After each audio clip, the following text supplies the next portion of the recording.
咁其實我信耶穌咧，主要都係見到自己嘅太太生命改變，神醫治咗佢30幾年嘅失眠患疾，聖靈感動我跟佢翻教會。當我第一次翻入教會嘅時候，聽到牧師講道，詩歌班唱聖詩，牧師嘅講章同埋聖詩班唱嗰啲歌詞，哇！有時好似把尖刀咁插入我心嗰度。哇！我感受好強烈，同埋感觸好大。我覺得我自己係一個罪人，真係以前犯好多罪。因為我從小喺戲班嗰度長大嘅，家父同埋母親都係粵劇演員，不過就唔係大老倌，係茄喱啡嚟嘅。咁我喺媽媽個肚度未出世咧，我媽媽做戲㗎嘛，已經係學做戲。咁啊戲班咧，其實我哋粵劇行咧就好多壞習慣。賭錢啦、食煙啦、出去搞女人啦、吸毒啦，總之乜都有㗎啦。但係我好感恩啊！而家我識得講啦，有好多嘢我都感染唔到，例如吸毒啊嗰啲，我好彩我掂都未掂過，煙仔我都未曾食過一口。咁有啲自己感染到啦，例如賭錢，發脾氣嘅時候講粗口，講粗口咧就係好英雄嘅，發泄咗咧咁啊冇事，同埋打交。行黑社會，因為點解會咁做咧？因為粵劇藝人咧，以前即係解放之前咧，即係我爸爸講嘅嗰陣時，我都未出生。咁原來粵劇藝人咧，一定係有黑社會背景。點解咁咧？因為你周圍去啊嘛，省港澳周圍去。咁如果有黑社會嘅字頭咧，就唔會俾人蝦㗎嘛。一響個朵咧，大家都俾面㗎嘛，即係有啲咁嘅因素。好自然咧，你就會感染到呢啲咁樣嘅情況。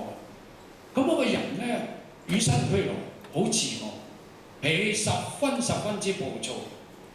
我信咗耶穌之後，神不但止改變咗我呢啲壞習慣。我而家聽見人講粗口咧，我叫佢唔好講，再講咧我就走㗎啦。自己覺得冇管動，冇骨鼻。咁呢個係好感恩咯，神係改變咗我。同埋咧，我覺得我信耶穌，除咗見到個妻子生命改變之外咧，我覺得我自己同十字架好有緣，同十架好有緣。我記得喺解放第2年嘅時候，我跟隨父母嚟到香港生活，第一次嚟踏足香港。我同媽媽講話：媽媽點解啲洋樓會行嘅？咁原來香港嗰邊啲電車啊，我哋當係洋樓啦，幾大鄉嚟嘅。咁咧我就去到演員宿舍，就係而家油麻地北海街日東酒店，以前咧就係寶慶戲院嚟嘅，初期嘅寶慶戲院2樓3樓都係粵劇演員嘅宿舍。咁我爸爸咧就好彩啦，抽籤抽到個床位咧就好好風水嘅，對住一個大窗口嘅。原來呢啲係神嘅計劃嚟嘅。原來第一次上帝呼召我就喺呢個環境。點解咧？因為個窗口咧對住加士居道，加士居道隔離循理府，再隔離就基督教教會，循道基督教教會，大家都清楚啦。一個大嘅十字架。咁我每天早上咧喺寶慶個舞台度練完關斗練完功之外咧，好細個。咁我坐喺個窗口度，朝頭早咧就望街幾個鐘頭都係咁望住個十字架，好細個，唔知個十字架係乜嘢，唔知佢象徵啲乜嘢。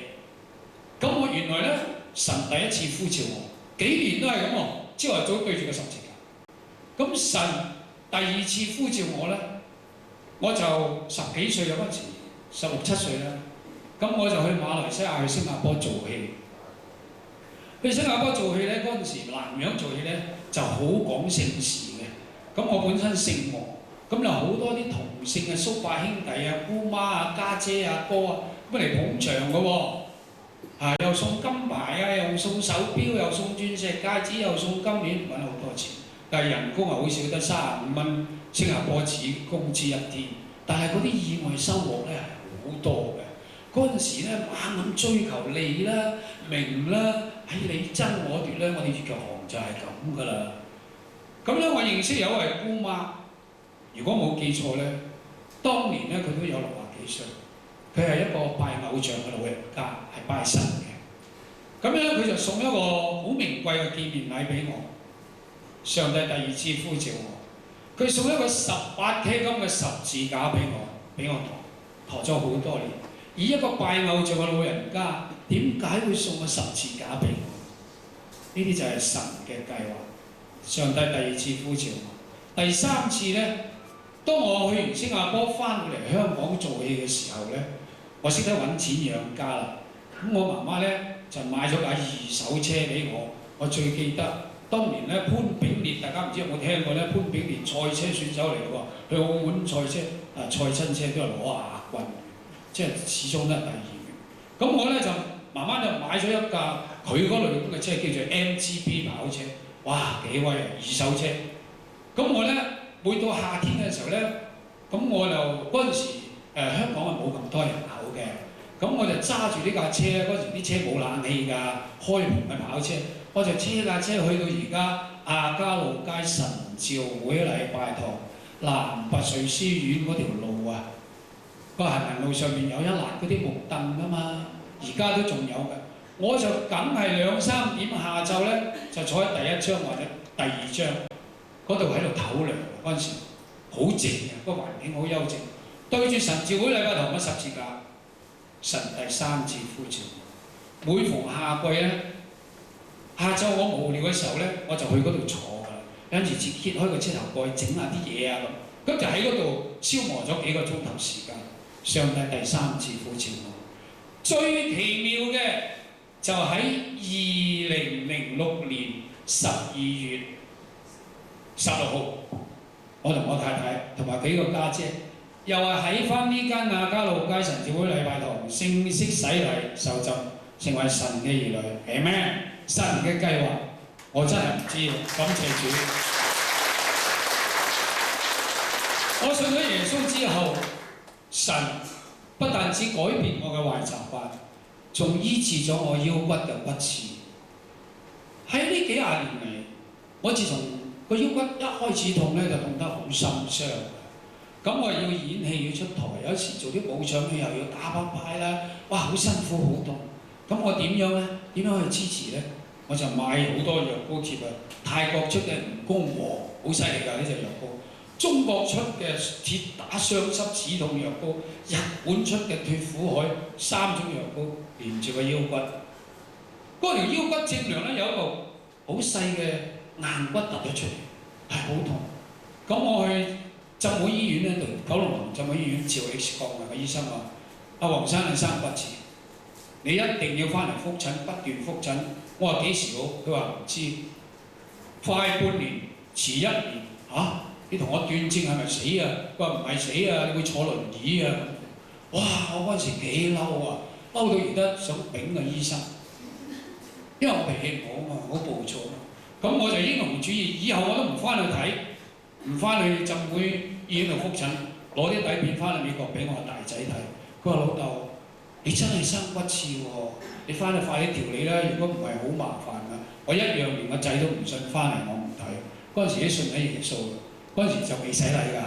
咁啊，心姐就提我，佢話不如你祈禱啦，求上帝醫治啦。我哋主耶穌不但只係一個大祭司，又係牧羊人，又係天君嘅統帥，又係一位神醫。點解你咁多重身份？點解你唔求上帝醫咧？咁我又好聽話，咁我每天就查經讀經係祈禱，求神醫治。每個禮拜又跟佢翻教會崇拜，不斷祈禱，不斷祈禱。我未打過一口針，未食過一粒藥，神就醫治咗我。呢個骨冇咗。我以前痛咧，踎喺度起身咧，要撳住張凳起身嘅。起咗身之後咧，起碼要3秒鐘，條腰骨先可以伸得直。我而家係咁嘅，我而家係咁嘅，感謝主。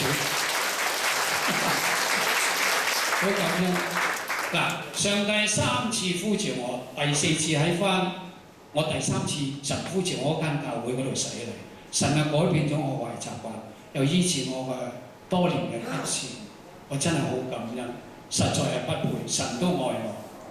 我正式成為上帝嘅兒女之後，信咗耶穌，但係遇到好大嘅衝擊，受到好大嘅逼迫。我哋粵劇行本身行內嗰啲行家去批評我兩夫婦，文千歲梁少生反骨忘本，因為信耶穌，大家都知道啦。我哋粵劇行千百年來都係信奉道教華光大帝，拜華光師傅。而家我放棄去信耶穌，佢話我反骨，梗係啦。而家揾到第二條虛榮路啦！哇，信耶穌原來有第二條虛榮路，點解會咁講呢？文化界啲人又係咁批評我，行內啲人又係咁批評我。哇！我聽到耳仔都爆，好傷心。比以前咁嘅脾氣呢，我就真係火爆。但係我而家唔嬲喎，因為我個心好平和。因為當我一想發火嘅時候，我祈禱、讀聖經，神教我要寬恕、包容，要愛我哋嘅敵人。咁我就聽神嘅教訓，所以我個心唔嬲咯。佢點解話我哋兩夫婦揾到第二條嘅虛榮路咧？嗱，又去歐洲各地去佈道會啦，又去美國佈道會啦，又去以色列啦，英國、法國、意大利，又新加坡、馬來西亞、吉隆坡，又香港千幾間教會，去到成100間都有啦。哇！成日佈道會，教會俾好多錢文千歲㗎，哇！發達啦呢次，揾到第二條虛榮路，真係陰公，好冤枉。咁唔緊要啦，我一笑置之就算，好感恩。神俾咗我呢一個寬恕、包容、安靜嘅心。我正式成為神嘅兒女之後，我只有一個盼望，我放棄虛名，放棄利，因為神公戲搭戲棚嗰啲戲咧，大家知離島大澳長洲、平洲，我文千歲做5日神功戲，接近12萬揾5日做5日嘅神功戲。我同文化界啲記者宣布，我以後唔做呢啲戲，我甘願放棄。我太太都唔做，一心一意去侍奉上帝。我哋去傳福音，去做佈道會。我哋帶啲福音粵曲俾啲信眾，賣俾啲未信主嘅朋友。我哋唔係圖嚟嘅，我哋啲錢係我嚟製作福音事工。呢個組織係主因粵劇戲曲藝人之家，係心姐去成立，去做呢一樣福音嘅事工，係做呢樣嘢。佢居然話我哋揾到第二條虛榮路 ，OK 唔緊要。問心無愧，對得上帝住就得啦。咁我就立意一個盼望，我就盼望能夠成為上帝手上嘅一支鉛筆。點解咁講呢？我要寫福音粵曲。